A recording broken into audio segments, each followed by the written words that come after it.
Bangladeshi Workers 2021 is important. We also discussed the possibility of increasing workers and professional intake from Bangladesh and multiple entry visas for them. We highlighted exchange of higher educational experience through student exchange, faculty exchange, research projects, and joint master's and doctoral programs. We further discussed collaborations of deep sea fishing, seabed exploration, marine science, and a strategic connectivity between Chittagong Port and Port Kalang. We congratulate Malaysia for its upcoming chairmanship of ASEAN in January 2025. We discussed the issue of Bangladesh's inclusion as a sectoral dialogue partner of ASEAN. We look forward to Malaysia's active role for Bangladesh's inclusion in the regional body. Finally, we express our firm commitment and determination to work closely to elevate our bilateral relations to a new height, consistent with the new Bangladesh. I thank you all. Thank you. Thank you, Excellency. May I now have the honor to request Honorable Dato Seri Anwar Ibrahim, Prime Minister of Malaysia, to kindly deliver his statement. Assalamu alaikum wa rahmatullahi wa barakatuh. Alhamdulillah, nahmadu wa nusalli ala rasulil kareem. My dear brother, Professor Muhammad Yunus, Chief Advisor, Interim Government, New Bangladesh, Excellencies, Ministers, Advisors, friends in the media. Of course, I'm delighted to be here. Back to Bangladesh. I used to joke, it's a country of Biplova Shongram. And it's proven to be so. But more so, my acquaintance, the Bengali struggle, went a long way. I'm an avid reader of Rabindranath Tagore. I used the occasion in the solitary confinement in prison to reread Gitanjali. And of course, the essays and the short stories, which were compelling, passionate, touch the heart and soul of men and women, on the marginalized, the poor, the less fortunate. And you, Professor Muhammad Yunus, symbolizes this passion. I know you for the last 4 decades, I suppose, as a person who has taken that initiative. Your lack of experience in governance, as they say, is nothing as compared to your strength. There is passion for the poor, marginalized, and for the people. And I think that is what we lack in this world today. You look at the situation in Gaza, now in Lebanon, what's lacking? Is deficit in humanity, in justice, in compassion. So thank you very much. I just feel like giving a lecture on Rabindranath Tagore, but that's not the occasion. But I'm, of course, really, I took this initiative early enough to give you a call and give my support as a friend and as a nation that is friendly to Bangladesh, notwithstanding some controversies, some criticism. I do recognize that the fast progress that we have achieved, the economic success, and now the last year or so we have seen this phenomenal growth and massive investments, Malaysia becoming the hub of semiconductor in the region and becoming an attractive destination for investments in terms of data center and artificial intelligence. But can we deny, therefore, the role of Malaysian professionals, and to an extent, the role of many Bangladeshi workers? Now, that's why when you appeal for us to consider the issue of 7,000 or more who were duly registered, but then lost that opportunity because of the political development and uprising here. I will certainly give that a major consideration. At least the first phase, subject to all the conditions being met, can be taken as soon as possible. 18,000. Yeah, 18,000, but the first phase, once we satisfy, I think we'll do it at the fast phase. Thank you. It's very important. And the other issues on investments, of course, we have Malaysian companies here and Bangladeshi companies in Malaysia.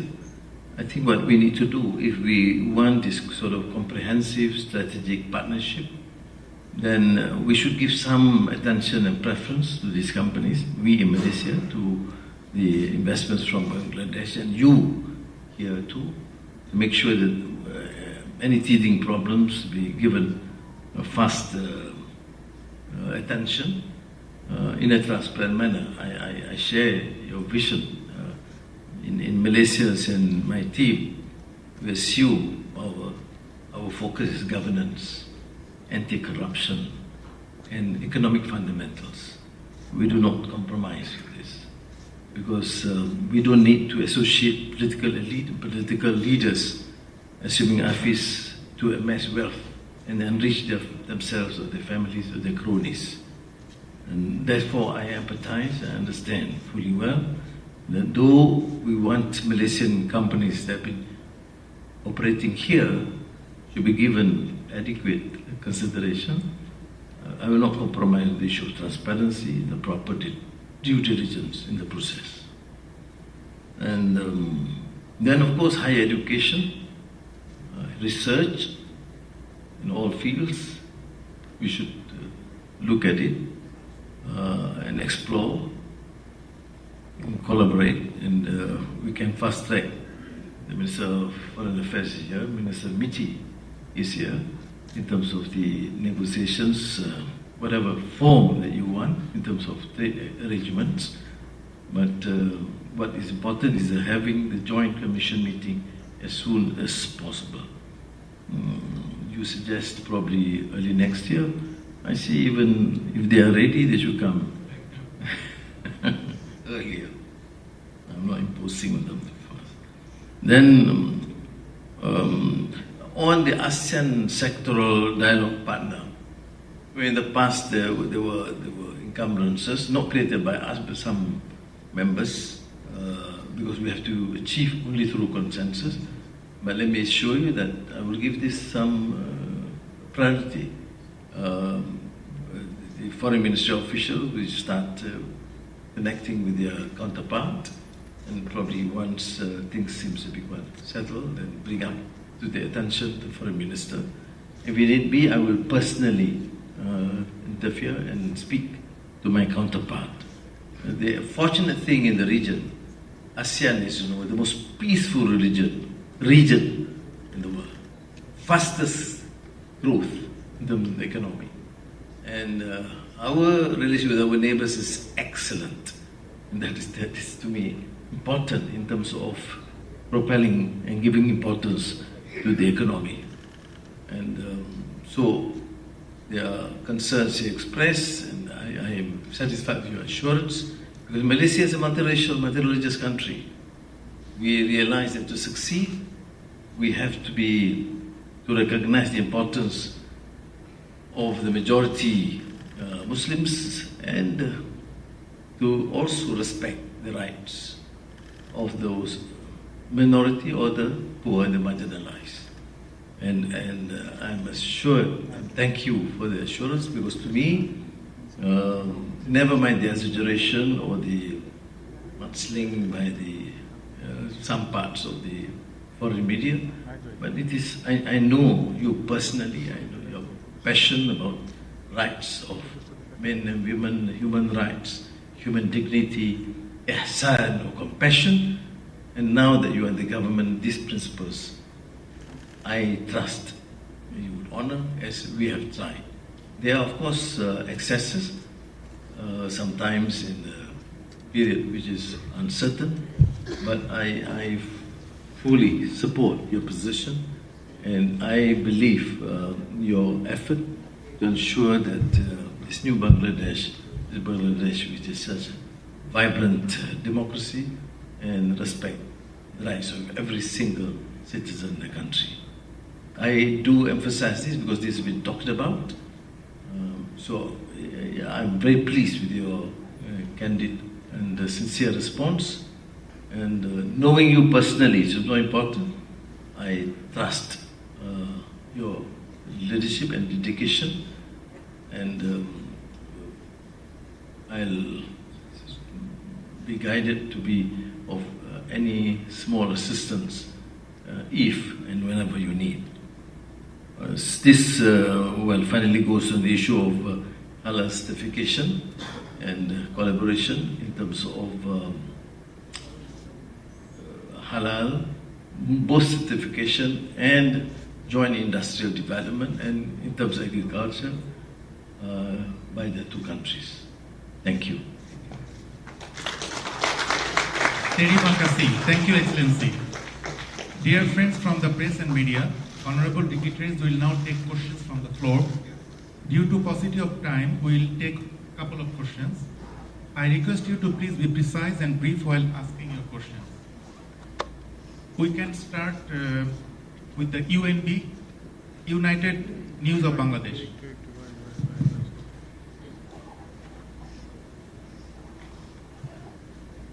Hello. Good afternoon, Excellency. My name is Monuddin. I represent UNB Private Citizens. We know migration brings benefits for both countries, but we have seen kind of syndicate in the past years. So what has been discussed to dismantle this kind of syndicate so that migration remains safe and my second question goes to Honorable Chief Advisor. Sir, you know, Malaysia is going to be the next chair of ASEAN, probably in January. So what's your expectation from Malaysia in terms of resolving the Rohingya crisis? Because you have recently said if these problems remains unresolved, not only Bangladesh, the entire region will be in trouble. So what's your expectation? Thank you. Well, on the workers, I have assured in the meeting with the advisors today that we will discard, of course, we have discarded the whole system. We have gone through a very transparent procedure. Notwithstanding differences between contending companies is not of our concern. Our concern is to make sure whatever is decided must be followed through. We need workers, and they cannot be treated as modern slaves. I've said it publicly in the past, present, whether they are from Bangladesh or Indonesia or India, it doesn't matter. Which means, therefore, that the process must be transparent, and the so-called agents, if they are selected, must follow and adhere strictly to the policies. If they promise lodging or in Malaysia for the workers and jobs, they better do. Otherwise, as we have done, we have threatened to cancel, and we have cancelled. So I think that is the new system that we have in Malaysia. And I believe, inshallah, we'll be able to improve this sort of arrangement between not only Malaysia, Bangladesh, but Indonesia and the rest, because otherwise there are petty problems. But please be reminded that to differentiate between normal case of a foreign worker with some criminal charges. So do not defend criminal action, whether it's by Malaysian or by a foreigner. So we must be able to distinguish this. Because in my experience, sometimes whilst we support the rule and the treatment is fair, but every time there is a problem when it comes to criminal action, immediately there is that backlash, which is really not proper. But please be assured, I come from a personal experience of knowing what gross, manifestly unjust system of oppression is all about. We are not here in government to allow this, to condone this in any manner. And I therefore listen carefully to the expression, the concern expressed by Chief Advisor, and even on the plight of the 18,000. Not fault of, if it's true the process is being observed, it's not their fault. Sometimes circumstances, and we have a duty to make sure that we make the necessary adjustments and changes. Thank you. Thank you very much. People will be very happy with your answer about the 18,000 people who got stuck with none of their fault. Thank you very much for that on behalf of all Bangladeshis. On the Rohingya issues we discussed, it's not only Bangladesh problem, which is a serious one, it's also Malaysian problem. Malaysia has the same Rohingya issue. Smaller one, but smaller number of people, but the same issue. So we need to find a solution to that. So we work together to ASEAN, to Malaysian government, and to the broader international community. And also highlighted another aspect of it, actually two aspects of it. One, new children born in the camp. On an average, 32,000 kids are born every year. So over the 7 years, the number, additional number, on top of the 1.2 million who came. And it's not the birth rate that concerns us, having new children. It's about what happens in their life. They are now, those who were born 7 years back, they're 7 years old, more there. So a whole new generation of young people growing up. When they came, they brought their children at that time who were grown up now. This is a generation of angry young people. They have no future. So worries for the world is, this is a ticking time bomb. It can explode in any way you want, or they want. And many people will play around with them. And then new entries are happening right now, every day, not every year, every day. On an average, 400, 500 Rohingyas are entering, sometimes jump up, sometimes slow down. But they're a constant flow. So our worry is whether they should be added to the existing roster that we have, or there will be separate roster, because already who are settled here, they have certain rights, obligations, commitments from the international community, but the new one have no commitment from anybody. Where do we go? So this is a concern I shared with the Prime Minister. And he fully supported and understood our position, and through ASEAN, through international forum, will be supporting us to find an international solution, because the solution is not in Bangladeshi hands. It is in the international community's hands. We'll keep on raising these issues, and Malaysia will be supporting us in raising that. And we cannot wait indefinitely. This is something that we have to resolve as soon as possible. Thank you. Thank you, Excellency. We'll take one more question from BSS, Bangladesh Sambad Samstha.